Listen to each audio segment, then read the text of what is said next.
A Tall and Small Collection, Chapter 4, Disagreements and Risk. Brady returned a few hours after Soren, Dorian, and Ray brought the fabric and thread back to their camp. While he was gone, the boys had already started organizing the materials into what it would be good for and projects they wanted to start, and they managed to accomplish a lot even with their limited resources. Ray and Dorian now had padded bedding 3 cloth pieces deep.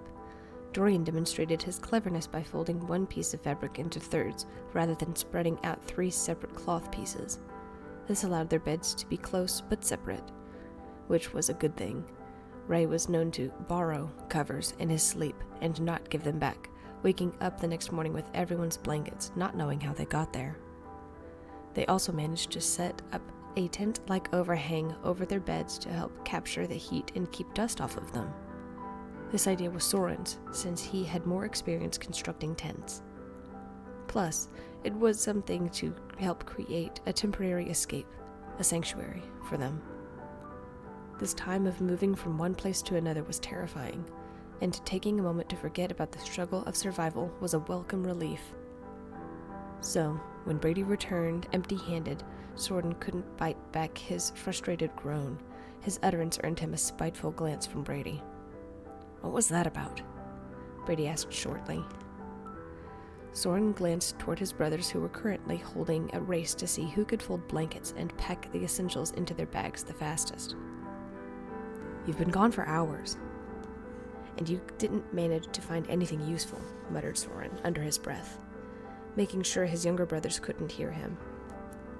Brady huffed and began heading for the beds. "Wait a second, I've got something I want to talk to you about." Brady stopped, folded his arms across his chest, and turned to face Soren half-heartedly. "What?" Soren cleared his throat and gestured for them to take a few steps further away from the boys. Soren's mind was racing, but he knew he had to bring it up. His brothers needed proper borrower training, and soon. Once they stepped away around the corner, Soren began. "I took the boys out to get string and cloth that I borrowed," he said. Brady's eyes widened. "You what?" he said sternly. "I took them out. It's not a bad thing. I made sure the room was safe, and they saw outside the walls," explained Soren. "How dare—" "You shouldn't have done that," scolded Brady. Soren rolled his eyes and shook his head. "It needed to be done, just like what I'm about to suggest. It's why I wanted to bring it to your attention," said Soren. Brady clenched his jaw and stared at his stepson. Soren was used to this look, but decided to press forward anyway. "It's done, so leave it. Just listen. I've been thinking it over, and I think it's past time we show Dorian and Ray how to start borrowing." Like a band-aid, Soren blurted out the main objective. Brady stiffened instantly. He had never liked borrowing, which showed by his lack of effort and his complete lack of competence. "Out of the question," snapped Brady. "They're far too young, and we don't know enough about this place." "We'd know more if you would do something and contribute to the family." Soren forced his thoughts to remain in his head. Instead, he took a calming breath through gritted teeth and stared at Brady. "Look, I know we don't agree on everything, hardly anything in fact, but they need this," stated Soren. "If something were to happen to one or either of us, who would they turn to? They don't even know the basics." Brady growled, shoulders hunched and posture tightening. Soren continued, even with Brady's closed posture. "I feel like I already know some of the basics of this place. I know the passages and safe rooms for them to go out. There are 2 entire apartments which aren't being used by any humans. They can work on speed and strength, climbing and maneuvers. We can tell them all day about what they need to know and understand, but there's no substitute for hands-on practice, and that's what they need," explained Soren. "And what happens if the humans fill those apartments?" "Where will they practice then?" demanded Brady. "Then we'll stay in the walls and practice, or, better yet, take advantage of the havoc humans go through when relocating and borrow necessary building materials. These are fundamentals, Brady. They need to know these things. We can't just leave them defenseless with no skills," Soren urged, his voice getting louder involuntarily. Don't you raise your voice at me, Soren. I'm older and more experienced. I've seen things. Brady's voice trailed off. Soren opened his mouth to argue back, but noticed a messy mop of light, sandy brown hair tucked behind the corner. Soren pinched himself hard and held back. I don't doubt that, Soren said, now keeping his voice measured. But I've seen things too, and that's not what this is about. Dorian and Ray are what this is about. I'm looking out for my brothers, and we're doing them no favors by keeping them locked down in the walls. They'll have to learn one day, and now seems like the safest time. Brady, stiff as a board, glared at Soren for a moment. It sounds like you're telling me what you're going to do with my sons. Are you actually asking my permission? Asked Brady. At this, Soren decided he had enough of this conversation. Not really, said Soren quietly. I'm just telling you what I'm planning and what I'm going to do. Join us if you get the chance. You might learn something. Soren walked back around the corner toward their camp before Brady could respond. Their conversation hadn't gone as smoothly as Soren would have liked, but at least he was able to say his piece. When he returned, Dorian and Ray were huddled on their beds, legs crossed. They looked nervous. The sight made Soren's heart sink. They heard me arguing with their dad. There's no doubt. They heard us. Great. Is everything okay? Asked Ray, his soft, sweet voice barely carrying past their tent project. Soren tugged his lips into a partial grin, though it was more for reassurance than how he was actually feeling. Everything's fine. Your dad and I had a difference of opinion. That's all. Soren remembered his mother had used this phrase when talking about her conversations with Brady countless times. We were talking about something important. What's that? Asked Dorian. Soren sighed before looking his brothers in the eye. Your borrowing training. It starts today. The young boys' eyes widened, each for a different reason. Dorian, excited, leapt out of the bed and cheered. No way! We're going to get out and borrow stuff? That's wicked awesome! Ray, on the other hand, seemed to shrink into himself a little more. He was excited, but also hesitant. Ray didn't say anything, but Soren could tell the experience of seeing the outside world a few hours earlier was more scary than exciting than he let on initially. Since I have to go out again for food supplies, you can start with some simple exercises like push-ups and leg bends. We'll go over some of the basics tonight when I get back and start first thing in the morning. Sound good? Ah, whined Dorian. Can't we come with you? We can stay in the walls while you go out. Soren chuckled. Not today, Bobbin. I have a long list of things I need to get. Anyway, you two have a task. See how many push-ups and leg bends you can do until I get back, okay? Soren smiled confidently at his brothers once they nodded in acknowledgement before standing and heading for his supply bag once more. Soren? Called Ray, stopping his oldest brother in his tracks. Be careful. Soren nodded and gave a quick two-fingered salute before slinging his bag onto his back, securing his hook and darting into the darkness of the halls. Soren hated leaving his brothers, especially after they witnessed a disagreement, but it couldn't be helped.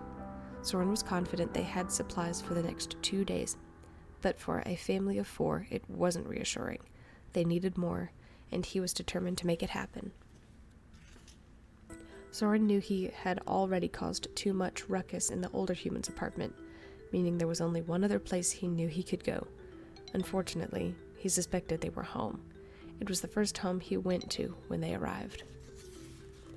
The 2 humans, a man and a woman, had sporadic schedules at best. The only upside was that they were often arguing or shouting at one another. Soren hated to think about what would happen if they turned their anger toward their unsuspected house guests in the walls, but he was grateful too. If they were concerned with one another, they were distracted and less likely to find him. Soren jogged through the lines to secure the line he left by the electrical outlet near the bread box. Instantly, he knew they were home. They were shouting again. Soren felt his heart racing, nerves tingling with unease. The humans sounded louder than usual. He shook his thoughts from his head and tugged on the line, making sure it was secure. Then he started to climb. He used his legs to secure the line and his hands to steady himself as he inched his way up the thread. All the while, he could hear more arguing and several loud thuds, dangerously close thuds. Soren hoisted his leg over the rim of the board and laid against the board. The electrical cover was just in front of him. He could hear the humans much clearer now. "What do you mean, it just happened?" the woman shouted. "Like I said, it was an accident," replied the man angrily. "You don't just fall on top of someone and have everything after be an accident." Soren didn't understand humans as much as he would have liked, but he didn't need to understand humans to suspect what had happened. The woman continued, "And you went out last night." "I didn't think I was under house arrest," retorted the man. "No, you're not. But I know you didn't just go to the shop down the street. You went out with them again, didn't you? Meaning you lied to me. Again." "Don't start with me." "You know what'll happen, and you choose to do the same thing over and over." Soren remained huddled next to the wall cover and listened for the next 10 minutes. It sounded like they were close to the kitchen. If Soren was right, the man would grab his keys and leave while the woman would huff off to another room. Sure enough, the man grabbed the keys and left the kitchen while the woman stormed off. Soren waited until he heard the grinding, whirring gears of the door machine and the roar of the car speeding away. Soren waited another minute before pressing his ear directly against the electrical cover. He concentrated his listening until he was satisfied with the amount of silence. With fleet fingers, he unscrewed his entrance and stepped out onto the counter. He checked the surface quickly before bolting out and ducking into the bread box. He couldn't stay long. He'd already spent enough time listening to the humans as they fought. The Bobbins were probably worried sick. There was some bread in the bag that had been crushed slightly by a new loaf. Perfect. There was little chance that they'd notice a crumpled piece of bread going missing. Soren opened the bag and compressed the wrinkled slice into his bag. It wasn't pretty, but an entire end half would last a few days. Soren resealed the bag as best he could before surveying the counter again. His heart was still pounding, but he kept his breathing even. Soren was about to dart toward the cover in the walls when he noticed something on the counter past the stove. His eyes widened. Fresh fruit. An entire bowl was just sitting on the counter. It was unguarded. How could humans leave so much food out? What a wonder it would be to not have to worry about something so basic for survival. Soren bit his lower lip. Did he press his luck once again? He already had a close encounter with the cat. He knew the human was still in the apartment. He was fully aware the other human could return any minute. Yet, Soren knew he could grab the first berry he could and make it back to the wall in no time. Before his mind could convince him otherwise, he charged out into the open. He threw the bag onto the counter near the entrance and leapt from the counter onto the stove and onto the other side. It wasn't a large jump, but it was wide enough to get his ankle caught if he wasn't paying attention. Soren wrapped his arms around the first piece of fruit he could carry safely, a bright red strawberry. Before turning on his heel and darting back, he kept himself low. Every thump of his heart hurt his chest. Still, he managed to slip unseen into the walls with berry and bag in tow. And just in time, too.